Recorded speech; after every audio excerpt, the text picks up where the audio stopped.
మా ఇప్పుడే మూవీ అయితే కంప్లీట్ షా ఫైన్ మై ఫాలోయింగ్. షోలోకి వెళ్ళే ముందు ఒక లైక్ సబ్స్క్రైబ్ ప్లీజ్ సపోర్ట్ మీ. జాన్ 10 ఏళ్ల క్రితం ఒక సింగరు.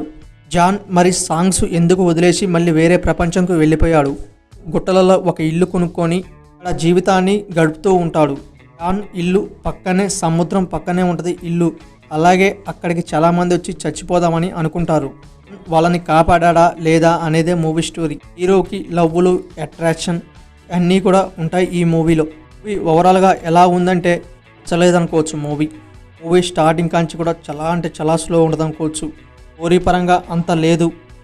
హీరోయిన్ ముద్రం కన్నా స్టోరీ తిరుగుతూ ఉంటుంది. మూవీ మనకి కామెడీ సీన్స్ ఎమోషన్స్ ఉండవు. మూవీని షార్ట్ ఫిలిం తీసినట్టు తీసేశారు. హాలీవుడ్ మూవీస్ అంటే మనకి చాలా ఎక్స్పెక్టేషన్స్ పెట్టుకొని చూడొచ్చు అనుకుంటాం, కానీ ఈ మూవీ అంతగా లేదు. మూవీలో ఉన్న క్యారెక్టర్స్ అంత ఎంగేజింగ్గా తీసుకోలేదు అనుకోవచ్చు. క్యారెక్టర్స్ మొత్తం కూడా రొమాన్స్ అయితే అక్కడక్కడ టచ్ అయితే మనకి మూవీలో. ఇంతకీ మూవీ చూద్దాం అనుకుంటే నెట్ఫ్లిక్స్లో అవైలబుల్గా ఉంది. ఒకసారి అయితే ట్రై చేయొచ్చు. ఛానల్ నచ్చితే ఒక లైక్ సబ్స్క్రైబ్ చేయండి ప్లీజ్ సపోర్ట్ మీ.